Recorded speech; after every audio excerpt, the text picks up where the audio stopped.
Dan kita bersyukur kalau kita masih diberi kesempatan oleh Tuhan untuk terus belajar firman Tuhan. Nah saudara, hari ini kita masih melanjutkan kita punya tema spiritual gift yang bagian kedua. Dan kita akan melihat apa sih tujuan karunia Roh Kudus atau karunia rohani diberikan. Mari kita baca satu bagian dari firman Tuhan terlebih dahulu yang diambil dari Efesus 4 ayat 11 sampai 16. Kita baca bersama-sama. Saya ngajak kita baca dengan bersuara. Demikianlah firman Tuhan. 2, 3. Dan ialah yang memberikan baik rasul-rasul maupun nabi-nabi, baik pemberita-pemberita Injil maupun gembala dan pengajar-pengajar, untuk memperlengkapi orang-orang kudus bagi pekerjaan pelayanan, bagi pembangunan tubuh Kristus.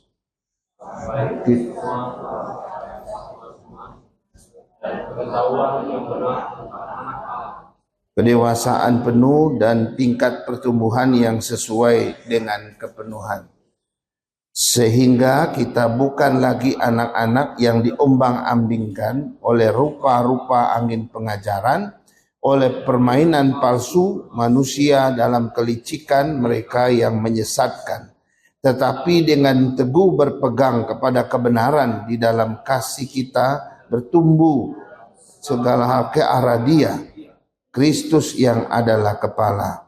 Daripadanya lah seluruh tubuh yang rapi tersusun dan diikat menjadi satu oleh pelayanan semua bagiannya, sesuai dengan kadar pekerjaan tiap-tiap anggota, menerima pertumbuhannya dan membangun dirinya dalam kasih. Ya saudara, minggu lalu kita sudah melihat tentang pengertian daripada yang namanya karunia rohani. Kita udah lihat pengertiannya minggu lalu ya, bahwa kemarin kita sudah belajar apa itu karunia rohani. Ya, kita mulai dari karis. Karis itu artinya ya karunia ya, dan macam-macam gitu ya. Anugerah, juga hadiah, pemberian-pemberian. Kemudian menjadi karismata yang menjadi jamak atau banyak, bahwa kita memiliki karunia berlain-lainan, ya bermacam-macam. Ya ada rupa-rupa kasih karunia yang Tuhan berikan. Ya kita sudah melihat dalam 4 teks ada banyak sekali yang namanya karunia rohani di sana. Ada jenis-jenisnya, ada kurang lebih 19. Saya mencatat. Ada karunia bernubuat, ada melayani, mengajar, menasihati, membagi-bagikan sesuatu, memberi pimpinan, kemurahan, hikmat, pengetahuan, iman, rasul, nabi. Kita sudah lihat itu semua. Pemberita Injil, gembala-gembala, karunia kesembuhan, mujizat, bahasa roh, menafsirkan bahasa roh dan membedakan roh dan sebagainya. Lalu kita juga sudah lihat sumber daripada karunia rohani itu, bahwa itu berasal dari Allah Tritunggal, saudara.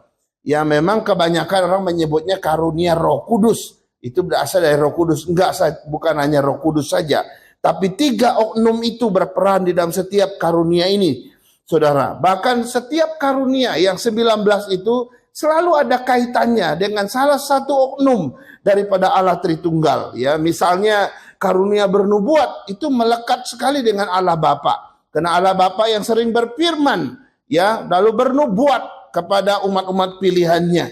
Lalu karunia melayani misalnya, itu melekat sekali dengan yang namanya Allah Anak, yaitu Yesus. Ya, Yesus bilang, aku datang bukan untuk dilayani, melainkan untuk melayani. Lalu ada karunia yang ada hubungannya dengan bahasa lidah, ya, dan sebagainya. Itu ada kaitan dengan Roh Kudus dan sebagainya. Lalu yang terakhir kita juga sudah melihat sifat daripada karunia rohani. Ya, ada yang bersifat tetap, ada yang tidak tetap. Ada yang tetap di dalam kita, permanen kita miliki, kita bisa kembangkan dan sebagainya. Tetapi ada karunia yang tidak bisa, tidak tetap dalam diri kita. Ya, itu sifat pertama. Sifat keduanya adalah semua yang namanya karunia rohani itu adalah bersifat supranatural. Nah, kalau sesuatu yang bersifat supranatural, saudara, maka itu adalah wilayahnya hal-hal yang rohani. Kalau itu wilayah yang rohani, maka yang rohani itu cuma satu yang bisa menggerakkannya, yaitu Allah sendiri. Maka itu artinya seluruh karunia rohani yang Tuhan berikan, dan itu berada di wilayah kerohanian, dan kerohanian inilah yang digerakkan oleh Tuhan. Itu artinya seluruh karunia rohani kita hanya bisa digerakkan oleh Allah sendiri, tidak bisa digerakkan oleh kita, tidak bisa digerakkan oleh manusia atau oleh siapapun. Karena itu kalau Tuhan mengingatkan engkau untuk melayani, layanilah, dia sedang menggerakkan engkau.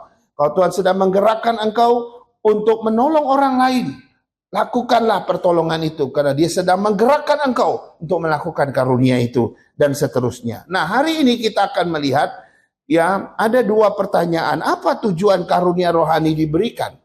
Ya, yang kedua, Tuhan ingin kita lakukan apa saja melalui karunia-karunia rohani itu, saudara.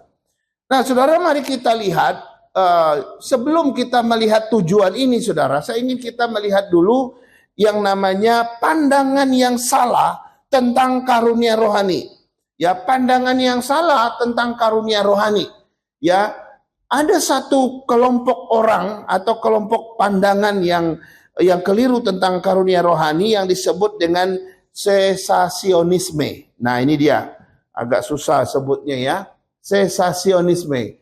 Ini sebenarnya pandangan ya, yang nanti kita lihat pandangannya apa, yang berbeda pandangannya tentang karunia rohani. Ya, nah kita lihat apa pandangan mereka. Bahwa dalam sejarah, saudara, selalu ada yang salah menanggapi apa itu karunia rohani. Nah, kaum sesasionisme ini mereka berkata begini, saudara. Ya, mereka berkata begini, bahwa karunia rohani itu, saudara, ya, karunia rohani itu hanya ada pada zaman Rasul saja, yaitu pada tahun 100, kurang lebih abad pertama.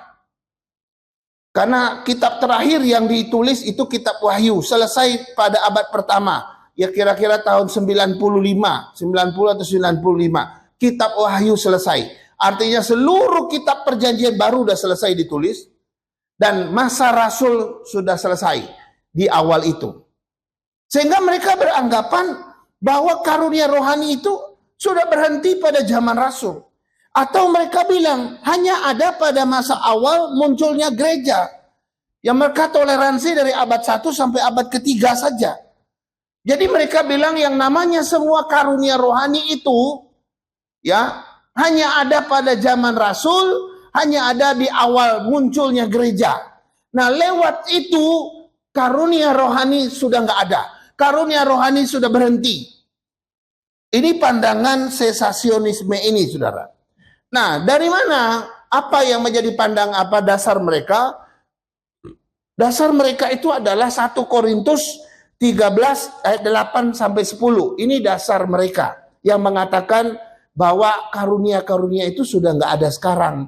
Karunia-karunia itu hanya pernah ada pada zaman para rasul, pada zaman awal munculnya gereja. Zaman sekarang udah nggak ada yang namanya karunia-karunia. Nah, coba kita lihat dasar mereka ini. Ya, 1 Korintus 13 ayat 8 sampai 10 saya baca. Kasih tidak berkesudahan, nubuat akan berakhir, bahasa roh akan berhenti, pengetahuan akan lenyap. Sebab pengetahuan kita tidak lengkap dan nubuat kita tidak sempurna. Tetapi jika yang sempurna tiba, maka yang tidak sempurna itu akan lenyap. Saudara lihat, mereka punya dasar ini, saudara ya. Nampaknya luar biasa gitu ya. Karena di dalam ayat ini mengatakan bahwa yang namanya nubuat itu akan berakhir, bahasa roh akan berhenti, pengetahuan akan lenyap. Kalau yang sempurna sudah tiba, maka semua yang tidak sempurna akan berakhir. Menarik ya? Ada dua pandangan yang mereka bangun di dalam ayat ini, saudara. Yang pertama adalah mereka mengatakan kasih tidak nubuat akan berakhir, bahasa roh akan berhenti, pengetahuan akan lenyap. Berdasarkan ayat yang pertama ini, saudara, kaum sesasionisme ini berkata bahwa semua karunia, baik karunia nubuat, karunia bahasa roh, karunia pengetahuan, dan karunia-karunia yang lain itu sudah berakhir pada masa para rasul. Sudah berakhir. Sudah nggak ada lagi zaman kita. Sesudah zaman para rasul, ya, atau awal munculnya gereja, semuanya sudah berhenti. Nggak ada lagi yang namanya bahasa roh, ya, karunia pengetahuan, karunia bernubuat dan lain-lain. Semua sudah berhenti. Waktu mereka beranggapan waktu Paulus ngomong bahasa roh akan berhenti, pengetahuan akan lenyap dan berakhir dan sebagainya. Nah kan pada zaman itu sudah nggak ada lagi. Paulus sudah mewakili zaman Rasul bahwa semua karunia itu sudah stop pada zaman dia. Jadi nggak ada lagi zaman sekarang. Ini kaum sesasionisme. Nah pandangan yang kedua, yaitu dari ayat 9 dan 10, dari kaum sesasionisme. Mereka bilang, ayat itu bilang begini, sebab pengetahuan kita tidak lengkap, nubuat kita tidak sempurna, tetapi jika yang sempurna itu tiba, maka yang tidak sempurna itu akan lenyap. Nah, berdasarkan ayat 9 dan 7, kaum sesasionisme ini beranggapan begini, bahwa semua karunia rohani itu tidak sempurna. 19 jenis karunia rohani yang kemarin kita udah belajar, bagi kaum sesasionisme memang tidak sempurna. Ya, semuanya tidak sempurna. Nah, lalu mereka menjadi titik poin mereka tuh begini.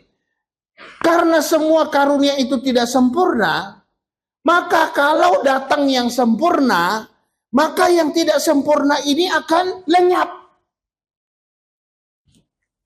Saya ulangi biar kita paham, ya. Mereka bilang semua karunia itu tidak sempurna. Dia berkaca dari ayat 8 dan 9 dan 10. 19 karunia itu tidak sempurna. Lalu kalau yang sempurna itu datang, tiba, maka semua yang tidak sempurna ini itu akan lenyap. Artinya, kalau yang sempurna itu sudah tiba, semua karunia yang tadi kita sebutkan itu lenyap tiba-tiba, nggak ada lagi. Nah, pertanyaannya saudara, apa yang disebut dengan yang sempurna itu tiba? Apa yang mereka anggap yang sempurna yang tiba itu, saudara?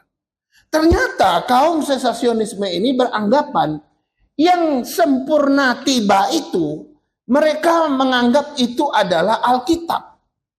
Sebab pada abad pertama, seluruh kitab perjanjian baru itu sudah selesai ditulis. Bagi mereka, Alkitab sudah selesai ditulis, maka semua Alkitab isinya sudah sempurna. Kalau Alkitab yang sempurna ini sudah selesai ditulis pada abad pertama, maka karunia-karunia kita nggak perlu lagi. Sebab semua pelayanan gereja, para rasul dan para umat Tuhan, itu berdasarkan pada firman Tuhan yang sudah sempurna. Jadi kalau firman Tuhan itu sudah sempurna, sudah tiba, sudah diselesai dituliskan, maka seluruh karunia rohani ini itu sudah lenyap, nggak perlu lagi. Nah saudara, ini dua pandangan mereka. Dua pandangan mereka yang mereka bilang bahwa karunia rohani itu sudah nggak ada lagi zaman sekarang. Hanya pernah ada pada zaman Rasul atau pada zaman para Rasul maksudnya. Kalau saya bilang pada zaman Rasul itu Rasul kayak Nabi Muhammad gitu ya. Kalau zaman para Rasul itu banyak itu Kristen punya gitu ya. Tapi dan juga pada awal munculnya gereja, saudara ya. Nah, ada pertanyaan koreksi begini saudara. Apa betul karunia-karunia itu sudah berhenti? Apa betul karunia-karunia itu sudah berakhir pada zaman para rasul?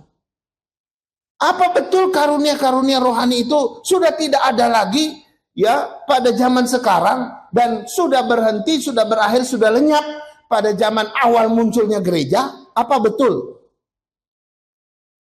Yang kedua, apa betul ayat Alkitab yang mereka pakai yaitu 1 Korintus 13 ayat 8 sampai 10 gitu ya? Apa betul ayat itu berbicara tentang karunia-karunia rohani yang sudah berhenti pada zaman para rasul? Coba kita lihat jawabannya ya, menurut firman Tuhan sendiri. Ya, tadi ayat itu berkata, nubuat akan berakhir, bahasa roh akan berhenti, pengetahuan akan lenyap, Sebab pengetahuan kita tidak lengkap dan nubuat kita tidak sempurna, tetapi jika yang sempurna tiba, maka yang tidak sempurna akan lenyap. Itu ayat yang mereka pakai. Nah, pertanyaannya adalah, yang mereka maksudkan yang sempurna tiba itu adalah Alkitab.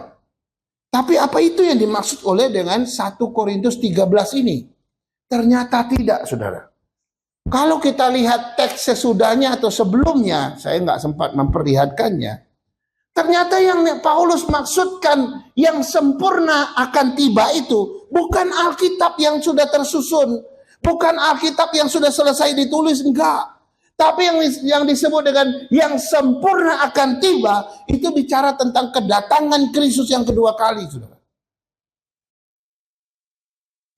Maka kalau Paulus bilang kalau Kristus sudah datang, kalau yang sempurna itu sudah tiba, maka semua yang tidak sempurna akan lenyap. Itu betul. Kalau Yesus yang dimaksud sebagai Yesus datang kedua kali, maka kalau dia sudah datang yang kedua kali, semua yang tidak sempurna kita nggak butuh lagi.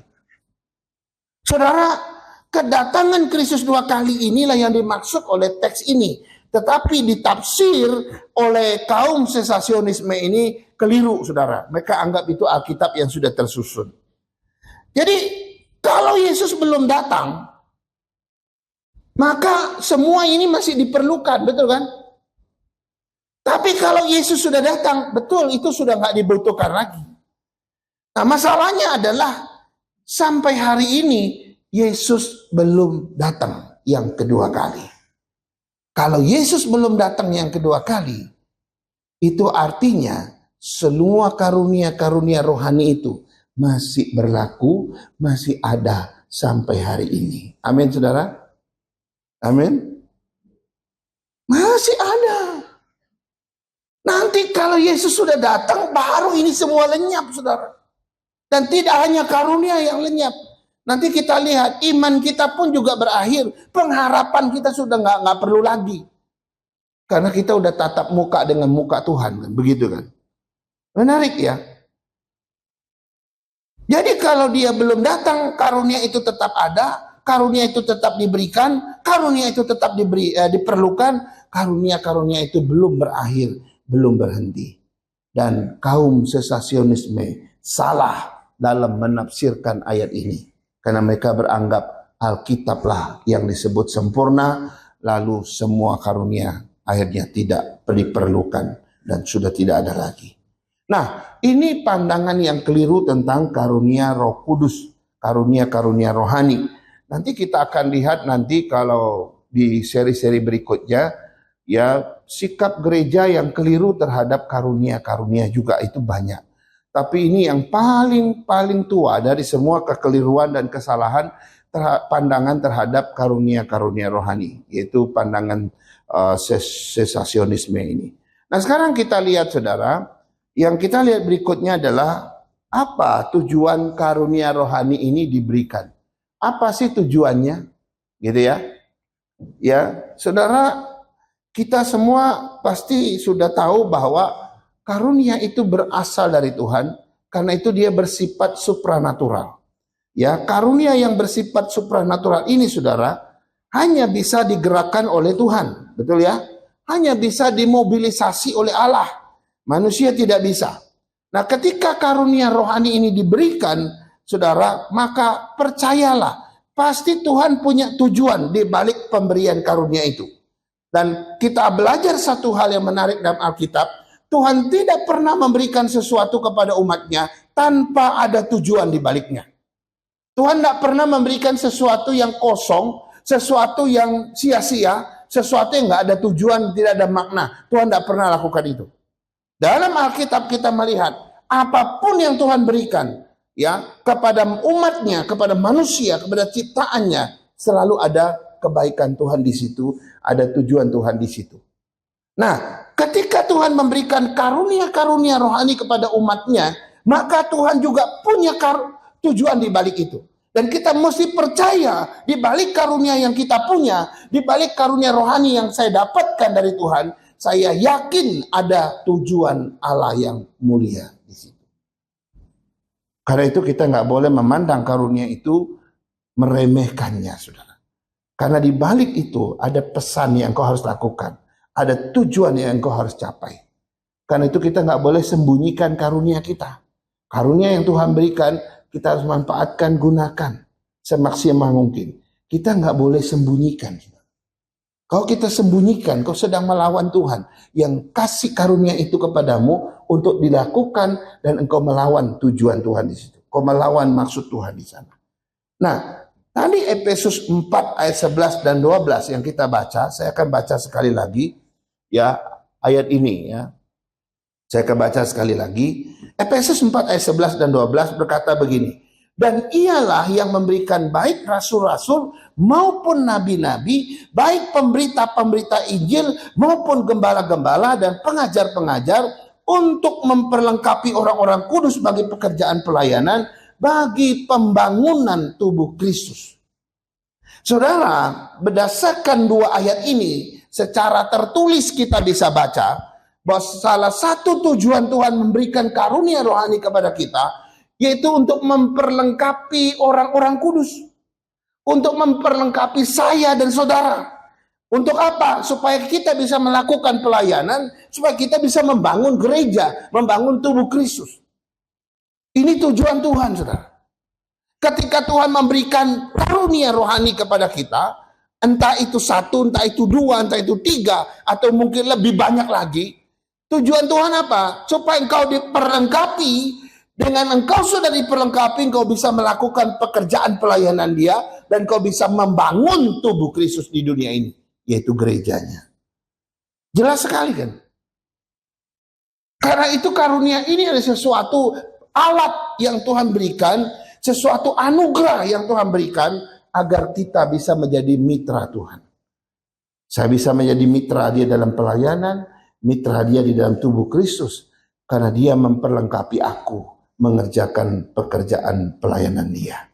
Tetapi saudara, berdasarkan prinsip yang terkandung dalam dua ayat ini, saya mau menyebutkan bahwa ada 4 tujuan Tuhan di balik pemberian karunia rohani itu, saudara. Ada 4. Yang pertama, ini dia, ya, untuk memperkuat persekutuan jemaat. Ya, saudara, persekutuan jemaat hanya bisa diperkuat kalau kita menggunakan karunia-karunia yang ada pada kita. Tanpa menggunakan karunia-karunia rohani itu, maka persekutuan kita lemah, rapuh. Nah, di sini kita melihat bahwa karunia-karunia rohani berfungsi untuk merekatkan kita, mempersekutukan kita, sehingga persekutuan kita menjadi kokoh, menjadi kuat. Karena ada karunia-karunia rohani yang memperkuat persekutuan itu, saudara. Rasul Paulus berkata, salah satu tujuan pemberian karunia rohani itu adalah untuk kepentingan bersama. Bukan untuk diriku sendiri, bukan untuk dirimu sendiri. Waktu Tuhan kasih karunia rohani buat kita, maka itu ketahuilah bahwa itu untuk kepentingan bersama. Artinya bukan untuk diriku sendiri, bukan untuk dirimu sendiri. Ini menarik ya. Jadi apa yang menarik di sini, saudara? Setiap karunia yang kita miliki itu membuat kita terkoneksi satu sama lain, terhubung satu sama lain, karena kita ada karunia yang saling melengkapi, saudara. Dan karunia yang saling melengkapi ini akan membuat persekutuan kita menjadi kuat. Ya. Karena itu jika ada jemaat yang tidak menggunakan karunia rohaninya, maka itu sesuatu sikap yang melemahkan persekutuan kita. Itu sebabnya kita mesti sungguh-sungguh di sini, saudara. Kalau di gereja kita ada 19 jenis karunia yang sudah kita bahas minggu lalu. Lalu yang kita pakai cuma 30%-nya saja. Itu belum maksimal. Kalau ada 19 karunia, jenis karunia ada di sini, saudara, maka kita harus pakai semuanya semaksimal mungkin. Kalau begitu, ada nggak gereja yang misalnya dia ada 15 karunia ada di gereja itu.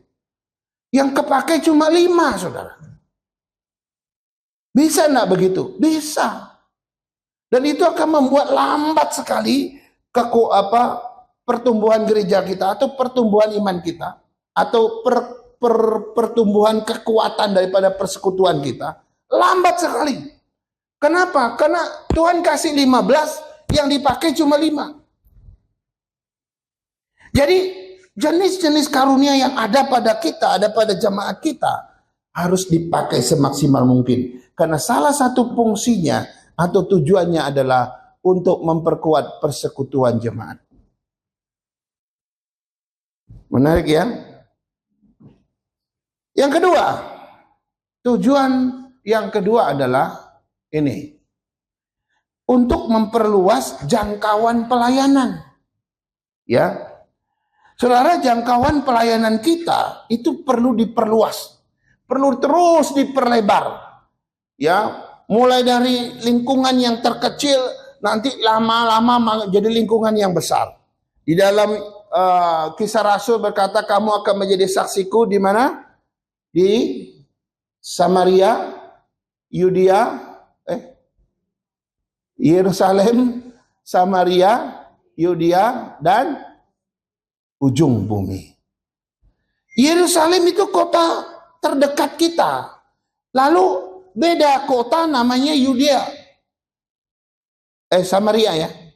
Lalu provinsi itu sudah Yudea. Nanti terakhir itu adalah ujung bumi. Ujung bumi itu makin luas. Dan Alkitab memberi amanat agar jangkauan pelayanan kita terus diperluas, terus diperlebar, saudara. Bahkan sampai ke seluruh penjuru dunia. Nah, jangkauan pelayanan ini, saudara, tidak akan pernah bisa diperluas kalau kita tidak menggunakan karunia-karunia rohani kita. Sebab jangkauan pelayanan hanya bisa diperluas, diperlebar kalau kita menggunakan seluruh karunia rohani ini. Ini menarik, saudara. Dan tidak hanya itu, saudara. Gereja harus sadar satu hal, satu fakta, bahwa ketika Tuhan memberikan karunia-karunia rohani kepada gerejanya, tujuannya supaya kerajaan Allah itu diperluas jangkauannya. Ya, ada banyak sinode di luar GP Kris yang mengutus tenaga misi ke luar negeri. Ada yang ke Thailand, ada yang ke Vietnam, gitu ya. Kalau dari Amerika ke Indonesia itu udah biasa. Misionaris dari Kanada ke Indonesia, ya. Kami ini adalah generasi ketiga atau keempat yang diselamatkan oleh para misionaris dari Amerika dan Kanada, saudara. Mereka masuk ke pedalaman Kalimantan Timur di tempat-tempat yang terpencil. Waktu itu nggak ada jalan darat, pesawat harus nggak ada lapangannya, mesti pesawat yang yang bisa mendarat di air itu, saudara. Mereka baru bisa memberitakan Injil kepada nenek moyang kami. Barulah mereka percaya Tuhan, generasi kedua, generasi ketiga, dan kami mungkin generasi keempat yang sudah percaya Tuhan.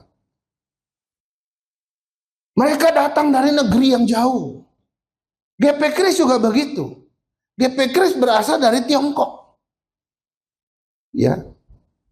Tahun 1929 itu si Wai Wong bersama Jeffrey itu keliling ke Indonesia. Dulu namanya Hindia Belanda. Kita ini disebut Hindia Belanda.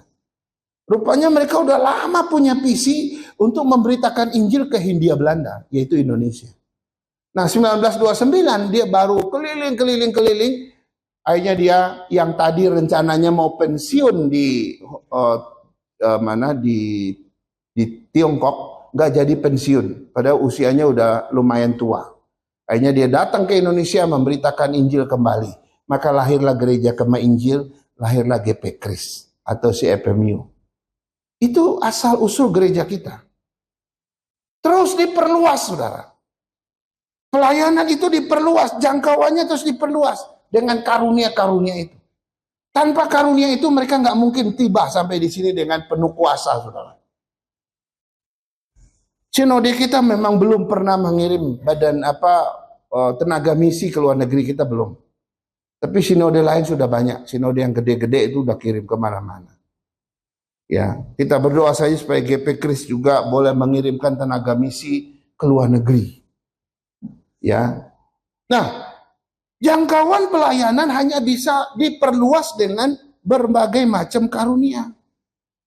Ya, sama kalau kita punya rumah. Dulu rumah kita kecil gitu ya.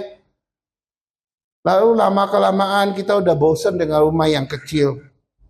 Lalu kita beli lagi sebelah, kita bangun rumah besar. Beli lagi sebelah, beli lagi belakang. Akhirnya kita punya rumah yang gede.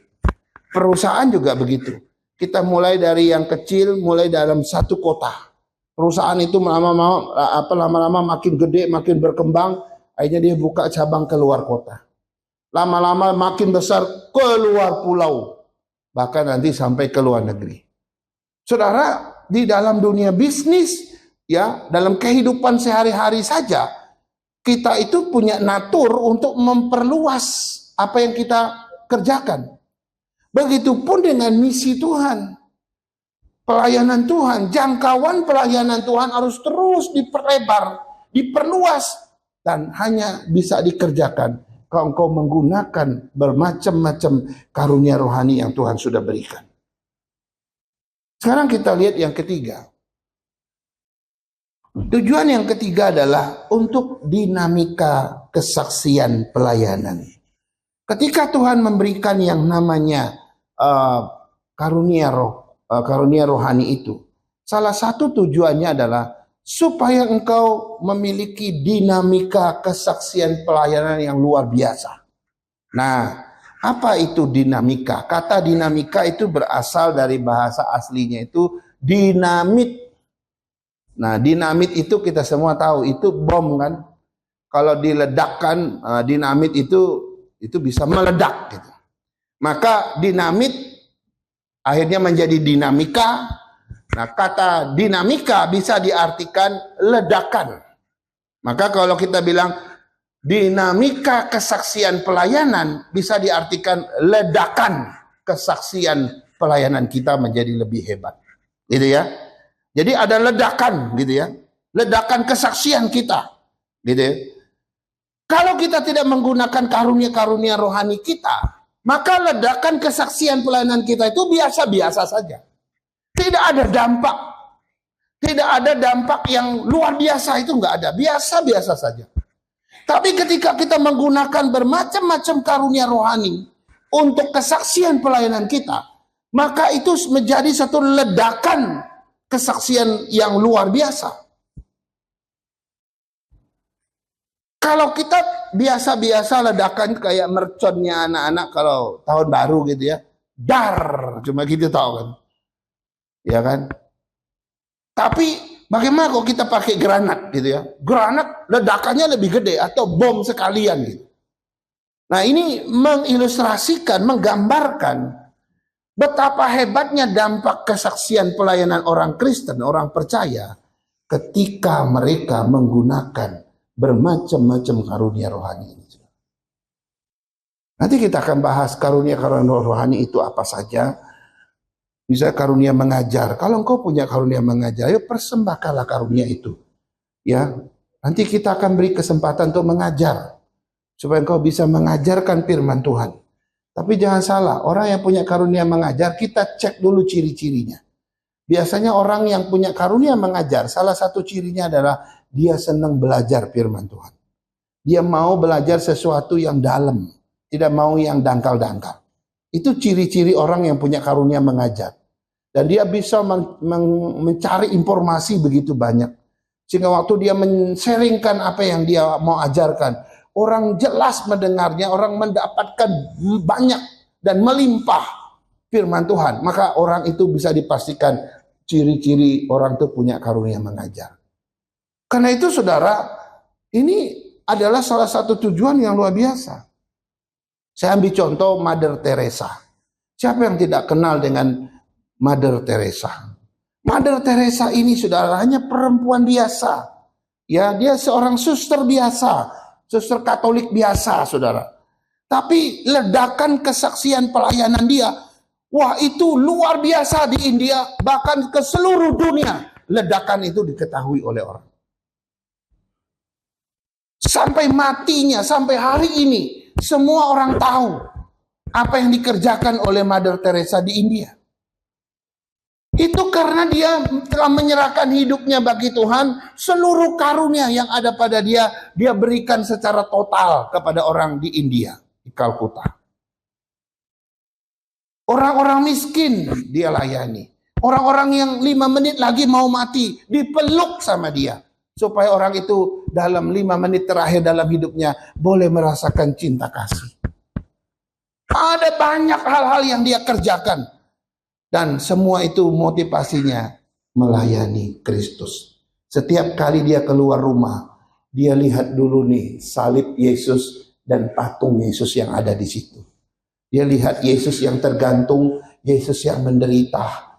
Dan ini memberi inspirasi bagi dia. Hari ini aku siap menderita. Sama seperti Kristusku menderita. Bagi siapapun aku siap menderita. Ledakan kesaksian pelayanannya mendunia sampai hari ini, bahkan sampai kapanpun kita semua bisa mencari itu, menjadikan itu contoh. Kenapa? Karena dia melayani dengan karunia yang Tuhan berikan bagi dia. Yang keempat, saudara, yang keempat adalah ketika karunia rohani itu diberikan, salah satu tujuannya adalah untuk integrasi atau untuk kesatuan jemaat yang lebih kuat atau lebih erat. Karunia rohani dapat menciptakan kesatuan, menyatukan satu sama lain, mendekatkan satu sama lain, membuat kita erat relasi satu sama lain. Karunia rohani itu punya fungsi itu, saudara. Ya, tanpa karunia rohani, proses penyatuan kita itu lambat, bahkan kecenderungannya jalan di tempat. Kita nggak akan bisa terintegrasi satu sama lain. Karena karunia rohani itu memiliki suatu daya yang membuat kita menyatu, terus menyatu satu sama lain. Dan dalam berbagai karunia itu adalah setiap karunia merupakan peluang kita bisa bekerja sama, kita bisa terkoneksi, memiliki hubungan relasi satu sama lain. Dan tidak hanya itu, saudara, karunia rohani juga menciptakan saling ketergantungan antara satu dengan yang lain. Saya butuh dia, dia juga butuh saya. Aku butuh engkau, engkau butuh aku. Prinsipnya itu. Aku perlu kamu, kamu juga perlu aku. Ayo. Kalau sudah begitu, maka kita akan mengalami yang namanya proses terintegrasi yang baik, kesatuan yang baik. Sampai akhirnya kita sudah bukan lagi seperti orang-orang yang asing, tapi kita sudah seperti keluarga. Nah, ini kelima tujuan itu, saudara. Ya, kelima tujuan ini, saudara, ya, 4 tujuan ini, bukan 5 ya.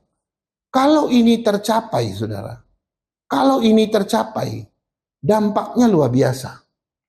Ya, kalau semua ini terwujud di dalam kehidupan kita dan gereja kita atau pelayanan kita, maka dampaknya luar biasa. Saya ingin bawa kita memahami dulu yang namanya teks bacaan kita tadi. Ya, yang tadi kita baca itu ya, bahwa kalau keempat hal ini terwujud dalam hidup kita, yang pertama kita akan diperlengkapi dengan berbagai karunia yang ada dalam Alkitab. Karena tadi diberikan untuk memperlengkapi orang-orang kudus. Saya sebagai orang yang kudus, saudara sebagai orang kudus, maka kita semua akan diperlengkapi dengan berbagai karunia rohani. Suka atau tidak suka, kalau kau percaya Tuhan, Tuhan akan tanamkan 1 karunia, 2 karunia, bahkan lebih. Yang kedua, kita akan melayani maksimal melalui karunia rohani yang diberikan oleh Tuhan.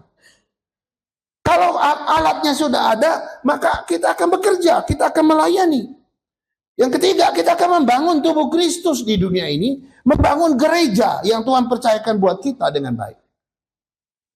Yang keempat, kita akan mengalami pertumbuhan iman yang luar biasa. Ketika engkau menggunakan karunia rohani yang Tuhan berikan, kau memanfaatkannya dalam baik dan pelayanan, di mana engkau berada, bahkan dalam hal relasi dengan orang. Saudara, yakinlah, salah satu yang membuat pertumbuhan kita begitu cepat adalah ketika kita menggunakan karunia rohani. Tadi ayat 13 berkata begini, sampai kita semua telah mencapai kesatuan iman dan pengetahuan yang benar tentang anak Allah, kedewasaan penuh dan tingkat pertumbuhan yang sesuai dengan kepenuhan Kristus. Ini adalah suatu gambaran jemaat yang mengalami pertumbuhan luar biasa karena mereka menggunakan karunia-karunia rohani mereka. Ya, sampai mereka mencapai kesatuan iman, pengetahuan yang benar tentang Allah, kedewasaan yang penuh, tingkat pertumbuhan yang luar biasa tinggi. Menarik ya? Kenapa kita lambat sekali pertumbuhan kita? Ya, mungkin karena kita cuma menerima saja. Menerima saja. Kalau kita cuma menerima saja, terus menerima saja, yang besar itu kepala kita. Badan kita kecil, tapi kepala kita gede gitu. Karena kita terima terus, simpan terus pandangan teologi firman Tuhan. Wah, semuanya di sini. Kepala kita gede, tapi badan kita kurus. Itu ekstrim pertama. Tapi ada juga orang giat melayani, sibuk melayani, semua terlibat, tapi nggak mau belajar firman Tuhan. Akhirnya kepalanya kecil, tapi badannya besar gitu. Kalau badannya besar, kepalanya kecil, nggak enak dilihat juga ya.